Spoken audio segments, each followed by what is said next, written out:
Guys, welcome back to the channel. आज हम करेंगे रिव्यू पिटीशन। इसके इंपॉर्टेंट आर्टिकल्स क्या हैं, इसकी इंपॉर्टेंट जजमेंट क्या है, मतलब बेसिकली प्री से लेके मेंस, उसके बाद हम इंटरव्यू पॉइंट तक सब कुछ कवर कर लेंगे। ठीक है, तो सेशन को लाइक और सब्सक्राइब जरूर करें।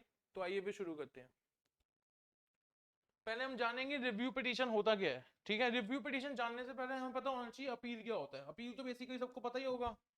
अगर एक लोअर कोर्ट की जजमेंट को लेके आप किसी हायर कोर्ट में जाते हो तो उसको कहते हैं अपील करना, appeal of the judgment. When you go from the lower court to the higher court is known as the appeal of the judgment. ठीक है, वही मान लो सुप्रीम कोर्ट के अंदर किसी सुप्रीम कोर्ट ने किसी केस की जजमेंट दी। ठीक है, और वो जजमेंट आपके फेवर में नहीं आई या आई, वहीं उसकी कुछ बाद जजमेंट आने के कुछ टाइम बाद हमें नए एविडेंसेस या फैक्ट्स एंड फिगर मिलते हैं, तो आप क्या करोगे?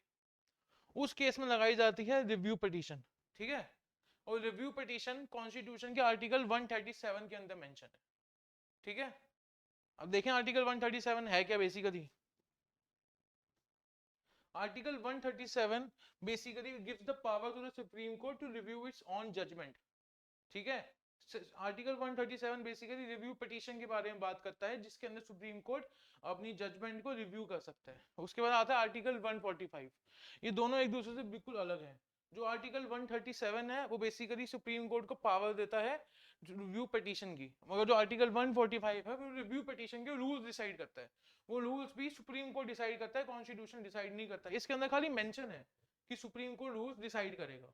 आर्टिकल 137 के अंदर है कि रिव्यू पिटीशन लगाई जा सकती है। आर्टिकल 145 के अंदर है कि सुप्रीम कोर्ट उसके रूल्स डिसाइड करेगा, रिव्यू पिटीशन के रूल्स क्या है। ठीक है, यहां तक समझ आ गया?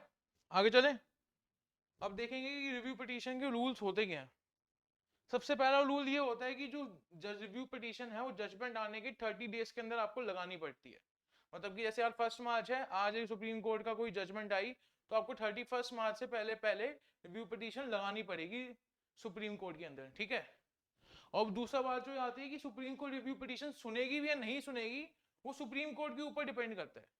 वो आपके या मेरे कहने से नहीं चलेगी, ना कॉन्स्टिट्यूशन ऑफ इंडिया के कहने से चलेगी, वो चलेगी अपनी मर्जी से।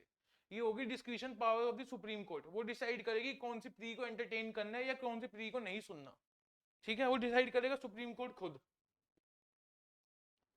इसके बाद आता है जो जज की बेंच ने पहले सुप्रीम कोर्ट का आपका जजमेंट दी थी, वही जज बेंच फिर से रिव्यू पिटीशन सुनेगा। अगर कोई उसके अंदर जज अवेलेबल नहीं है तो रिप्लेसमेंट हो जाता है। बेसिकली कई बार जजेस को वापसी बुलाया जाता है ये जजमेंट रिव्यू पिटीशन सुनने के लिए। इसके ऊपर 2022 के अंदर क्वेश्चन भी आ चुका है। ठीक है, उसके बाद आता है नो ऑनर प्रोसीडिंग। मतलब जो सुप्रीम कोर्ट की जो रिव्यू पिटीशन की जो वो है प्रोसीडिंग है, वो ओरल नहीं होगी।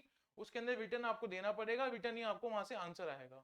कुछ केसेस होते हैं जैसे डेथ पेनल्टी हो या कोई ऐसी रेयर केस जो सुप्रीम कोर्ट खुद डिसाइड करेगा, उस केस में ओरल प्रोसीडिंग मना कर सकते हैं, मगर वो भी सुप्रीम कोर्ट डिसाइड करेगा।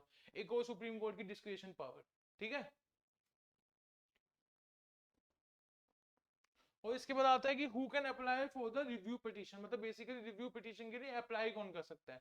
या तो फर्स्ट पार्टी या सेकंड पार्टी जिनके बीच में केस हुआ था, या फिर कोई थर्ड बंदा जो इस जजमेंट से इफेक्ट हुआ था, वो बंदा रिव्यू पिटीशन सुप्रीम कोर्ट में अप्लाई कर सकता है। मगर अप्लाई करेगा किस बेसिस पे, उसके ग्राउंड्स क्या है वो अब हम देखेंगे। पहले यहाँ तक समझ आया सबको? Article 137, article 145। ठीक है, रूल्स और रिव्यू पिटीशन क्या थे, अब ग्राउंड्स देखेंगे। चलें आगे। ग्राउंड्स ये होता है कि अगर रिव्यू पिटीशन आने के लगाने से पहले आपको कोई ना कोई नया एविडेंस मिलना चाहिए या कोई नई फैक्ट एंड फिगर मिलनी चाहिए जो पहले सुप्रीम कोर्ट के सामने नहीं आई, तभी सुप्रीम कोर्ट आपकी रिव्यू पिटीशन एक्सेप्ट करेगी। ठीक है, मतलब देखो, no evidence in case, new evidence in case मिल गया तो सुप्रीम कोर्ट आपकी जजमेंट एक्सेप्ट रिव्यू पिटीशन सुनेगी। अगर कोई फैक्ट एंड फिगर कोई अथॉरिटी से मिस हो गया तो सुप्रीम कोर्ट आपकी जजमेंट सुनेगी। उसके बाद कोई और रीजन हुआ जैसे कि सुप्रीम कोर्ट को खुद इंपॉर्टेंट लगता है कि फिर से सुनना चाहिए, तो सुप्रीम कोर्ट डिसाइड करेगा कि सुनना नहीं सुनना। मतलब बेसिकली एक और सुप्रीम कोर्ट की डिस्क्रिशनरी पावर। ठीक है, चले आगे, यहां तक समझ आया? और रिव्यू पिटीशन जो बेसिकली होता है, सुप्रीम कोर्ट ये अपनी जजमेंट में सुप्रीम कोर्ट ने कई बार ये बोला है कि जो रिव्यू पिटीशन है वो अपील नहीं है। रिव्यू पिटीशन एक रिव्यू पिटीशन है जो सुप्रीम कोर्ट तभी सुनता है जब कोई नया एविडेंस या नया फैक्ट मिले। ठीक है, आप इसको अपील की तरह नहीं ले सकते। और दूसरी बात ये आती है कि सुप्रीम कोर्ट उसी पार्ट को फिर से सुनेगा जिसके अंदर फैक्ट या नई फिगर या नया एविडेंस मिला है। सुप्रीम कोर्ट पूरी जजमेंट को फिर से नहीं देखेगा। पूरे केस को फिर से नहीं देखेगा, खाली उसी पार्ट को कंसीडर किया जाएगा जिसके अंदर नहीं जज ने एविडेंस या नया वो मिला, नया फैक्ट एंड फिगर मिला है। ठीक है, चलें आगे। अब हम देखेंगे प्रिंसिपल ऑफ स्टेट डिसीजेस क्या होता है। Principle of state diseases basically followed by every court. ठीक है, इसमें होता है कि आपने डिसीजन लिया है, अपने डिसीजन के साथ खड़े रहना।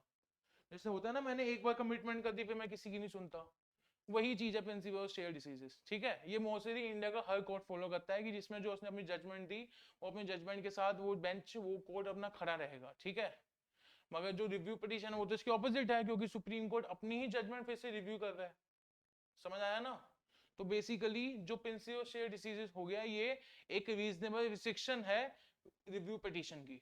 ठीक है, review petition basically is a reasonable restriction of the principle of stare decisions। समझ आया?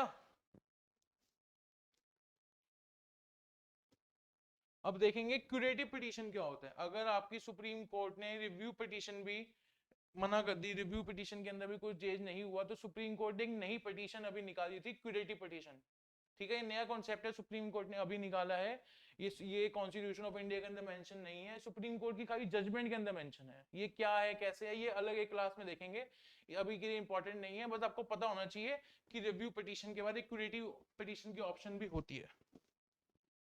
अब कुछ इंपॉर्टेंट जजमेंट जो आजकल न्यूज में है, बेसिकली एक केस था union of India versus संदूर manganese iron oil limited 2013। ठीक है, इसके अंदर सुप्रीम कोर्ट ने ये बोला था कि जो अपील है वो रिव्यू पिटीशन की तरह सेम नहीं है, जो मैंने आपको पहले ही बताया था। Review petition is different from the appeal to the judgment. ठीक है, और दूसरा केस जो अभी इस साल आया है पंचम लाल वर्सेस नीरज कुमार मिश्रा 2023, इसमें सुप्रीम कोर्ट ने ये बोला कि सुप्रीम कोर्ट खाली वही पार्ट सुनेगा जिसके अंदर नया एविडेंस या नई फैक्ट्स एंड फिगर्स मिली हो, वो पूरी जजमेंट को स्क्रूटनाइज नहीं करेगा। ठीक है, ये दो जजमेंट इंपॉर्टेंट है, आपको खाली जजमेंट पता होनी चाहिए क्या है, आपको पूरा केस नहीं याद करना। अब सुप्रीम कोर्ट की अगर हम रिव्यू पिटीशन देख रहे हैं तो हम हाई कोर्ट की भी देख लेंगे। ठीक है, हाई कोर्ट की जो रिव्यू पिटीशन है वो आर्टिकल 226 के अंदर आती है। ठीक है, आपको ये आर्टिकल 226 पता होना चाहिए, क्योंकि आर्टिकल 137 हो गया सुप्रीम कोर्ट की रिव्यू पिटीशन के लिए, आर्टिकल 226 हो गया हाई कोर्ट की रिव्यू पिटीशन के लिए। जो हाई कोर्ट की रिव्यू पिटीशन है वो हाई कोर्ट खुद रिव्यू करेगा। ठीक है, जो हायर कोर्ट अपना डिसीजन खुद से रिव्यू कर सकता है वो आर्टिकल 226 के अंदर मेंशन है। और इसके बाद जो सुप्रीम कोर्ट की रिव्यू पिटीशन और हायर कोर्ट की रिव्यू पिटीशन में थोड़े से माइनर चेंजेस हैं। ठीक है, तो आपको पता होने चाहिए कि खाली थोड़े से माइनर चेंजेस है, आपको याद नहीं करना क्या चेंजेस है, थोड़े से माइनर चेंजेस हैं। इसी के ऊपर क्वेश्चन 2022 के अंदर आया भी था। ठीक है, तो यहाँ हमारा रिव्यू पिटीशन खत्म होता है सुप्रीम कोर्ट का, प्री से लेके मेंस तक सब कवर हो गया है। ठीक है, प्री के अंदर कोई भी क्वेश्चन आएगा तो इससे आप इजीली आंसर कर सकते हो। चैनल को लाइक शेयर और सब्सक्राइब कर दीजिए, नेक्स्ट वीडियो बहुत जल्द आएगी। Thank you.